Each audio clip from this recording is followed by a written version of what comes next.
Hey, this is Carrie from Wrap Your Head Around Silks. This is the Expecting Aerials podcast with the Digent Podcast Network. How's it going, guys? Thank you so much for tuning in. I thank you, the worldwide aerialist family, for listening and keeping this podcast alive. This is the summer of 2026. We are in our 6th season and have a lot of great stuff coming up. Number one, coming into Houston in July. We're doing the Texas Aerial Gathering here in San Antonio in August. I'm hitting Dallas Circus Center December 5th and 6th, and then NECA, the New England Center for Circus Arts, in January again. If you are wanting to do an online course with me, I have aerial rehab, a comprehensive beginner to intermediate course, and a free mini course in case you want to just check out my style. Go to my website for that. Go to the show notes for all those links. And I'm so excited to be here, you guys. Let's get started. Hi, Elisabeth. Hi, how are you? I'm good. Did you successfully put a child down to bed? I did not. My husband is working on that venture right now, and it's like 2 hours later than she's usually up, so it's a venture. Oh, okay. How old is this one? 5 months.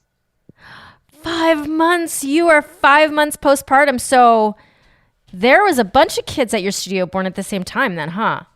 I think so, yeah. There was at least one girl that I want to say November, one other instructor, and then another instructor in June. So just in terms of the staff, which we don't have a large staff, we were all packed right in there together. So my kid is just here, just giving me kisses. Sweetest.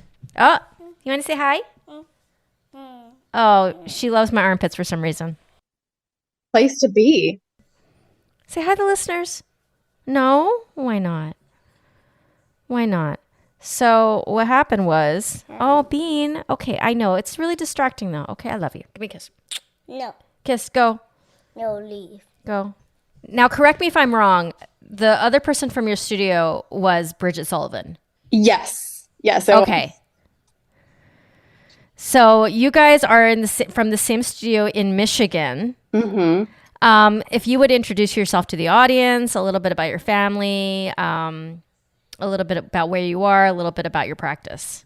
Okay, yeah, absolutely. My name is Elisabeth. Our studio is located just outside of Detroit, Michigan, a little bit farther north. It's called Celeste Aerial Arts in Madison Heights. I have been with Celeste for a handful of years, probably around 3-ish, but I've been in aerial for 11 now. Okay. And then nice. Our little family, we just had our first daughter, Elise, 5 months ago. And then hopefully you won't hear her, but I've got my puppy outside here with me right now so that she's out of the way while Dad is trying to get the baby down. We're kind of doing a man-on-man system here. So the most current stuff is, does your kid sleep okay? She can sleep a really good chunk of time, which is awesome. The sad part is that she's done for the day around 4:30. So if she had it her way, she would sleep from about 4:30 to 11:30 and then be up and ready for a new day, which is not ideal. So 4:30 p.m. she wants to go down. Mm-hmm. And then you're up all night with her because she can't go to sleep? Yeah, we split the nights. I'm pretty lucky because my husband is able to work a later shift. So we can kind of split the night in half, which means everybody's guaranteed like 5 hours. Okay. Which is, survivable. Yeah, it's survivable. Yeah. So it just depends. We're working really hard to try and shift that later. We've got her to the point now where usually she can go down more like 5:36. Okay. So there's improvement. And then he'll usually get her up sometime around 1 o'clock or 2 before he goes to bed to kind of do a bottle, give her some awake time. And then that'll usually get me until about 4:30 in the morning is when I get back up with her. Oh, it's so rough. Postpartum is so rough. Okay. I want to learn everything, but let's start with the most recent. So how's your body feel today? Today's pretty good. I think I'm getting into what works for me. We've had some pretty extreme heat as well as smoke coming down from wildfires in Canada. So we haven't been able to go Oh. reasonably outside in about a month, but today was beautiful and glorious. So I, took the opportunity to work remotely, which means I got to take everybody for a walk at lunch, which is really nice. And it just kind of helps move things around. I think I've been a little bit better about, okay, I'm standing here holding the baby. Let's do some little baby presses, which she loves, or squats, and just moving more. And that helps a lot. Mm-hmm. Now, correct me if I'm wrong. Is Michigan, where you are, any cooler than Ohio? Because that's where I'm from. Oh, I highly doubt it. No. Oh. Like cooler No, temperature wise or cooler? No, temperature wise. Yeah, okay. I just gotta check and make sure because I don't know. People sleep on Michigan.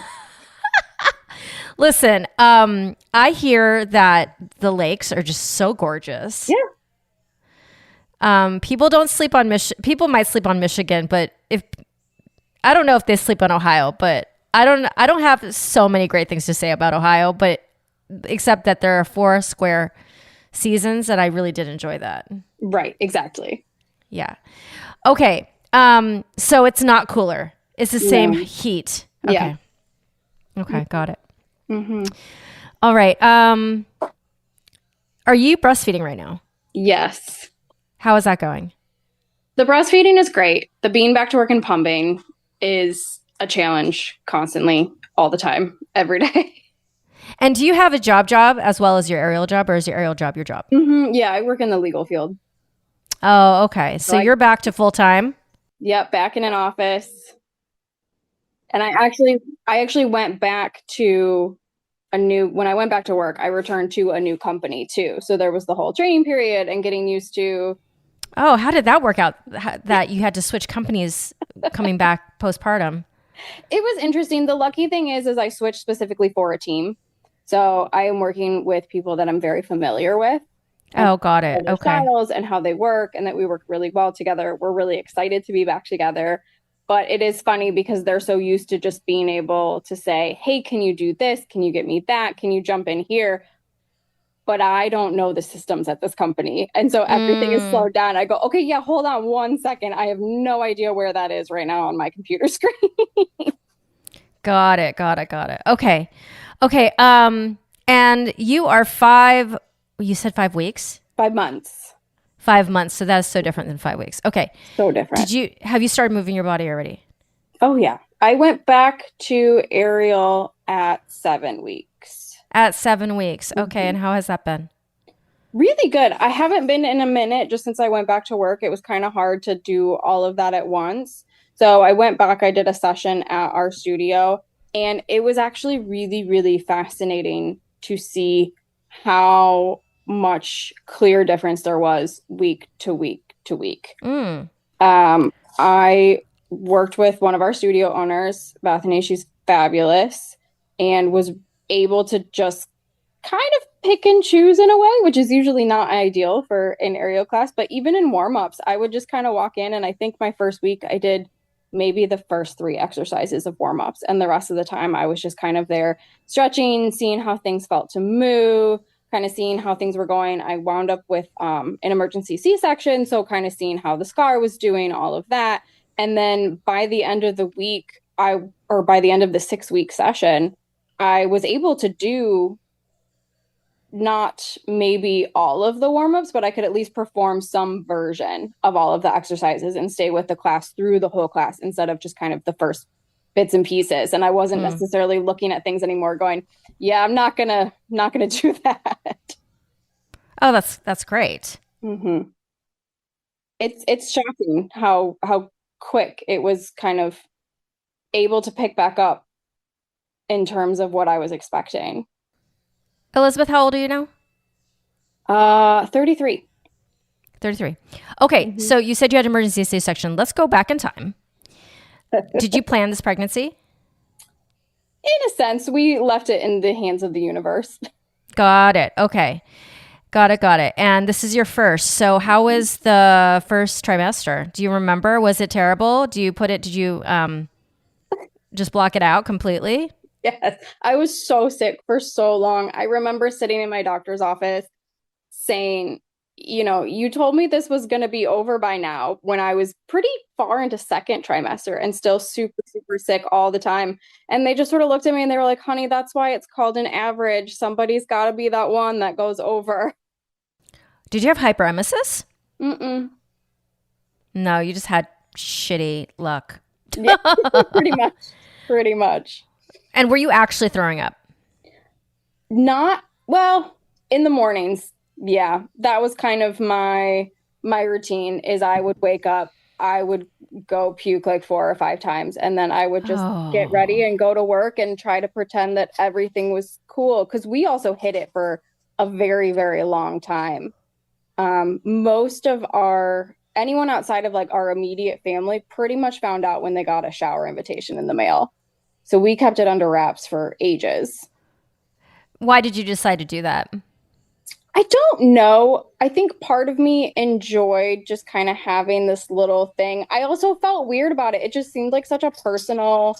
Just one second. Sally, come here. I'm going to take my dog's collar off so she's not making noise in the background. But it just felt like a really personal thing to have out in the universe. And I think in a sense, too, it was this sense of paranoia of if I tell everybody, that's when something's going to go wrong. And then I'm going to have to untell everybody. And I was so terrified to cross that mark.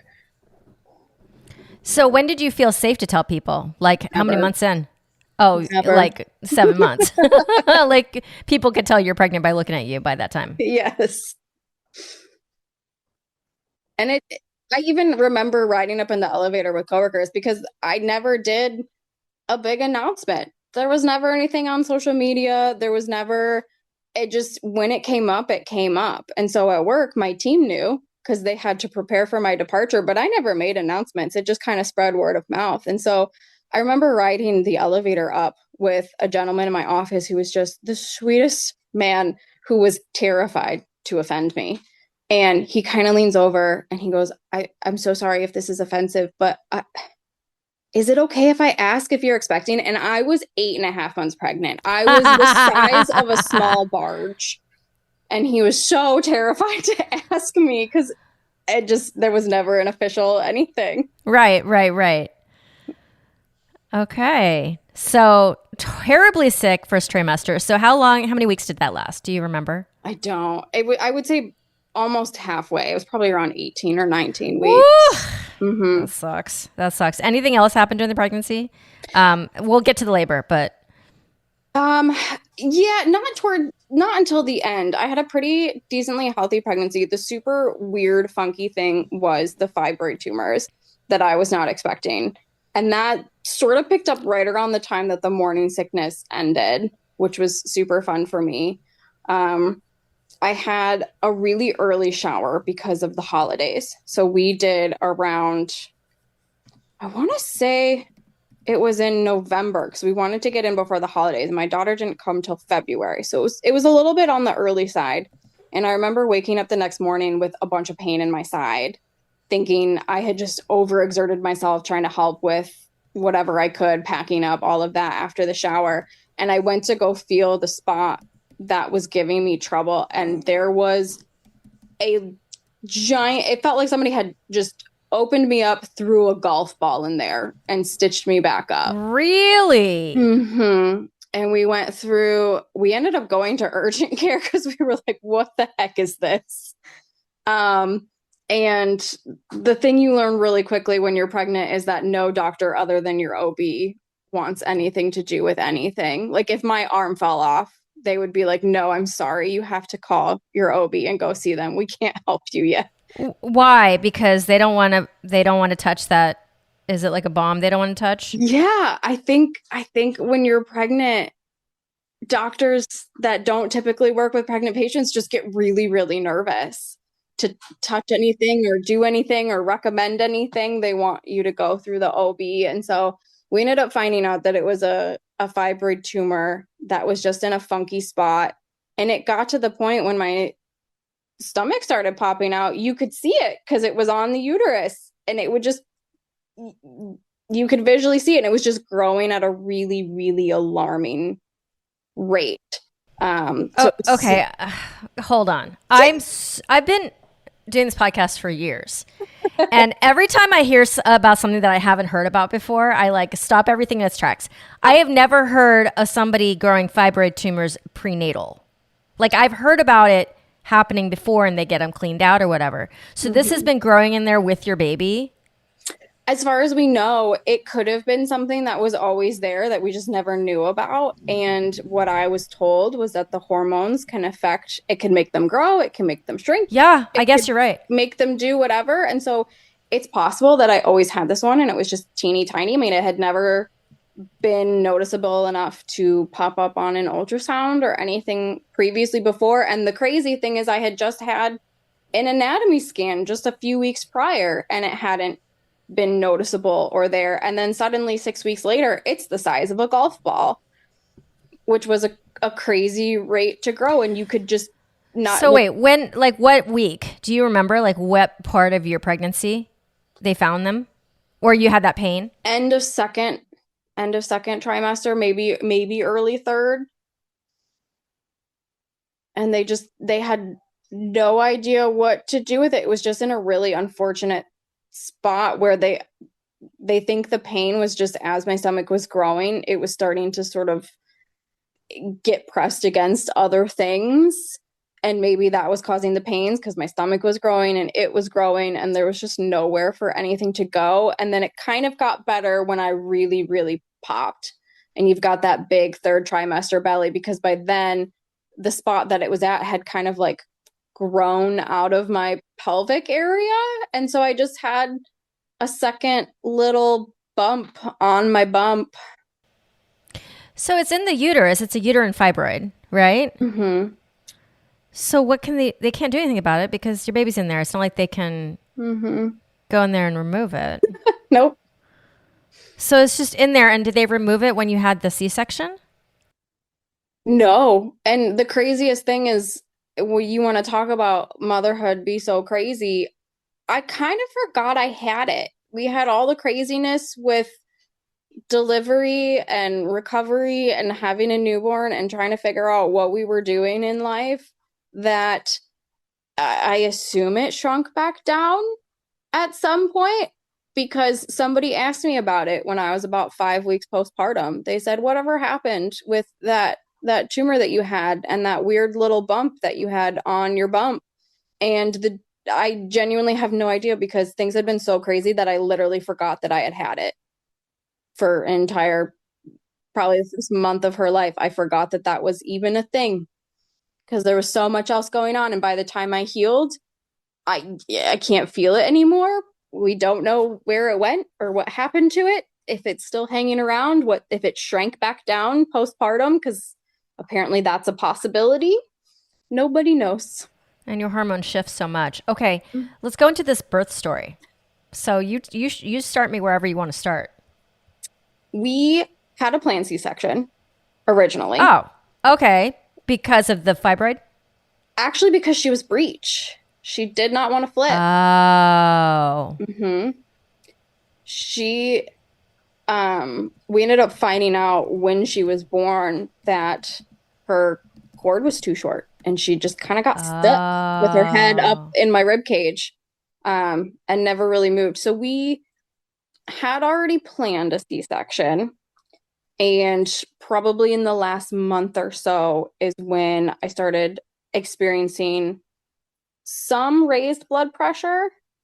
To be honest, I didn't take it super seriously because we were having some problems with our doctor's office at that point, and we were actually considering switching OBs. Oh, which is a big deal at the end there.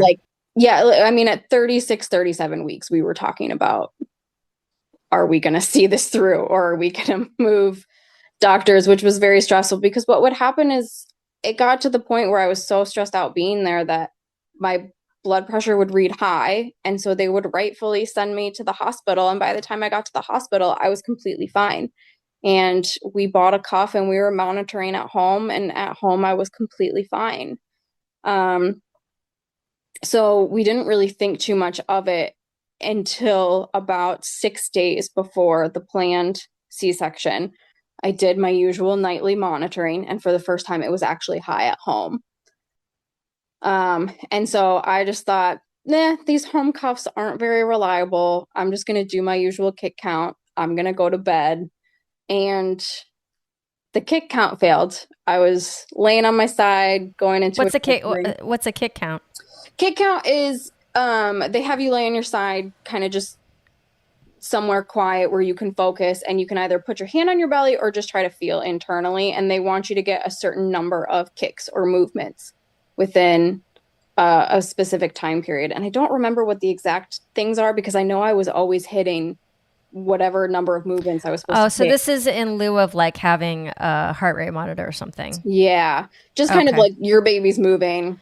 Okay. Yeah. Which isn't the case for everybody, but in our case, they felt like that was safe to know that she was moving, and we could not get her to move. I was drinking cold drinks, drinking sugary drinks. I was doing jumping jacks, moving up and down, and I couldn't feel any movement. And that's when I couldn't shake that feeling. And, I had, is it anterior placenta where it's in the front? And so it was common for me to not feel as much movement. Oh, you had a previa almost? Like, or just the placement. Anterior placenta. Mm-hmm. Yeah, and so I didn't feel as much as I know some people feel. And so I kept trying to be like, well, then it's probably fine. But it was my husband that ended up saying, no, we're gonna go. Like if you're not able to go to bed because you're feeling nervous, then we're just gonna go get it checked out. And I remember driving to the hospital and kind of almost getting emotional, being like, I feel like I'm just being paranoid. And we've been to the hospital so many times now because I got sent from my doctor's office, I think 3 weeks in a row for high blood pressure. And everything's going to be totally fine. And from there, it was just this crazy domino effect. They hooked me up to the heart rate monitor, and everything at the start looked fabulous. Blood pressures were great. Monitor was great. Everything was going wonderful. They were getting ready to release us and send us home after a couple hours. And I remember the nurse coming in and just saying, we're going to get one last blood pressure reading. It'll be in about 10 minutes. You're on an automatic monitor, and then we're going to send you home. And that last reading came in. And for the first time since we had been at the hospital, my blood pressure was high. So they decided to hook up an IV. And I don't do well with needles, and I passed out getting the IV put in, which caused Is it technically preeclampsia that you had? Not yet. It wasn't there. Not yet. It wasn't there yet. Okay. Mm-hmm. So baby's heart rate took a dip while I was having my little swoon moment over the needles, getting my IV put in. And they decided to admit me for extra monitoring overnight. So now I'm in the hospital overnight. It is Sunday going into Monday, and we're scheduled for a C-section on Friday. And it just kind of kept dominoing like that, where just little things would happen where the nurses and the doctors would decide to extend my monitoring, whether it be my blood pressure or the heart rate monitor on the belly, checking on the baby. There just kept being little blips here and there of things where my monitoring kept getting extended. And the last thing that we knew is I had been admitted to the hospital. We were a couple of days out from C-section. So at that point, they just said, we're going to hold you. And whenever we have an open OR in the next couple of days, we'll come get you. And we're not going to make you wait 5 days in the hospital. We'll just get the baby out. We'll just do it. Yeah. So the last thing we knew is our nurse was going on break, and at 4:30 a.m., because this has just been dominoing for a couple hours now, somebody was going to come unhook all the monitors and let us go to bed, and that we'd see them sometime the next day. And at 4:45, I'm thinking, great, somebody's finally here. We can go to bed. And it's our original nurse. She is asking me to get on my hands and knees into what she called the recovery position. She is on a radio calling in more nurses, and everybody sounds panicked, and we have absolutely no idea what's going on. And everyone that comes in the room seems to get on a radio and ask for more people. And apparently, unbeknownst to us, there had been multiple more drops in our baby's heart rate. Got it. So they flipped me into recovery, stuck kind of this big medicine ball or yoga ball under my chest to help support me. And it was the craziest thing. Obviously, it's 4:45 in the morning. Nobody's gone to bed. We're completely sleep deprived. And they're feeling my belly going, oh, yeah, do you feel how hard that is? Are you feeling any contractions? And I tried to tell them that they were in the wrong room because I was like, I'm not in labor. There's probably some poor girl down the hall that really needs you all really badly right now because we're going to bed now. And I couldn't grasp enough what was happening to even realize anything they were saying to me. I genuinely thought they were in the wrong place. And I kept saying, I'm not in labor. I don't feel anything. And the recovery position worked. We got everything stable. But at that point, the doctor just said, this has happened a couple times now. Like I said, we had no idea, but she had had maybe 3 or 4 bouts of heart rate dip at that point while we had been on the monitor at the hospital. And so they suited up my husband. They put me in a gown and it was go time. And it was an emergency. Like they got the baby out fast. Mm-hmm. Okay. Yeah. Do you have any memory of like, were you awake during all that? Oh yeah. Mm-hmm. Was it like minutes between starting and ending? Yes. I had a specific song that I had decided she was going to be born to. My husband was in charge of the playlist, and in typical procrastinator fashion, he had written down songs that I wanted on our playlist for our planned C-section, but hadn't put any of them in a playlist. And so that's what he was doing while they were prepping me for surgery, is he was sitting in the hall frantically trying to add everything to a playlist. And he got through about half of a song. And then I said, no, this is taking too long. You got to put the right song on. And so he flipped it over. And so, yeah, it was less than 2 songs, basically. It was wow. It was the time from when they kind of did their little test and said, can you feel that? Nope, you're good and numb. Great, we're going.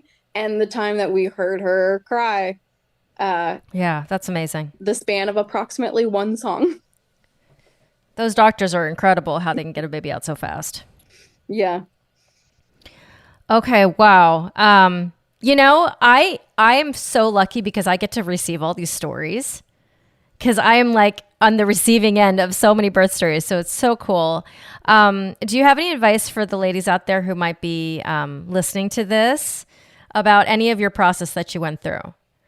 For pregnancy or postpartum, or does it not? Oh my God. And it doesn't even matter. Just everything that you have. Oh my gosh. For this audience. So my favorite 2 things right now on the silly end of things would be get your baby a balloon, because a balloon was my daughter's first best friend. She's since moved on to our dog and it's adorable and I love it. But for probably 2.5 months, we had a balloon that my stepmom sent to the hospital, and I would just clip it to her ankle or her wrist or whatever. And I could go make coffee. I could go to the bathroom. I could get a snack. I could take the dog out. And she would just sit on the floor completely enamored by this balloon, especially when she learned that she could flick her wrist and make it move. That thing probably bought me like 2 hours a day when you put all the times together that I kind of left her with her little buddy.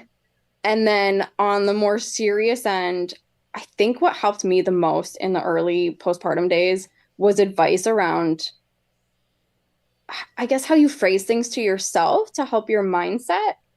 Okay. So my mantra on a lot of really long nights was, she's not giving me a hard time. She's having a hard time. Because we had a very particularly fussy kiddo for those first couple of months. And so when she was sobbing and crying and carrying on, and it just felt like it was never going to end, just having that realization of it's not personal. She's not doing this to be a jerk. She is in a shell shock of a world right now. She's having a hard time. And then the other one that I really loved was changing the phrasing from I have to I get to. Okay. So instead of it being, God, I have to go make dinner. I have to do this, but I'm stuck because I have to get this kid down into bed. Flipping that around and saying, I get to have these extra 5 minutes to hold her while she's still tiny and little and just wants to snuggle. And even when she cries, I get to wake up to these cries, and I get to have this precious little thing that's all ours. Oh, that's so sweet. And I have the same moment with my kid, because I always say to myself that at some point in the near future, she's not going to want to hang out with me anymore, because she's already growing up really fast. So the fact that she like really wants to hang out with me all the time, it's so cool. It's so cool. It's so cool. Wow, we barely talked about any Ariel. Are you what's your like routine going into, like, you have a regular job? Mm-hmm. How often are you able to go into class? Since I started work, I haven't been. I've just been doing home exercises while we figure out what our schedule is going to look like. I've only been back to work about 5 weeks or so. Okay. So I was doing a once a week class, and then now I'm trying to get back to teaching. I was actually supposed to return this session, but we just had kind of low summer enrollment, some stuff going on, some students doing some other things. So I actually pushed back my return, and it will probably be next session in maybe August or September that I actually start teaching again. Okay. So I don't know yet. It's kind of TBD when we can figure out the scheduling. Trying to do a little bit of everything. Oh, but you sound like you're doing great, and this is such a special time. Is she there with you, or is that your dog? Oh, it's my dog. I'm sorry. Oh, it's so cute. If I can give her enough attention, she won't whine during the process. Oh, well, Elisabeth, thank you so much for sharing. Your story is wonderful. Oh, thank you. I think I'm with you. I'm a big story sharer, big storyteller. I love hearing everybody else's stories. And so it just helps a lot when you can pick and choose from everybody. Everybody's got something unique, and everybody's got something that also matches yours. And that helps a lot, I think, through the process. Absolutely. Oh my goodness. Thank you so much for your time. Thank you. Have a good one.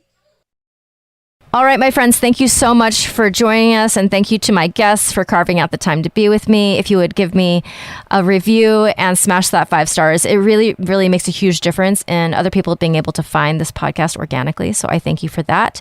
Go to my show notes if you want to check the links out for anything, or if you'd like to sign up for any of my workshops coming up. I really appreciate you. If you'd like to be on this podcast, please DM me at CarrieWee1 on Instagram.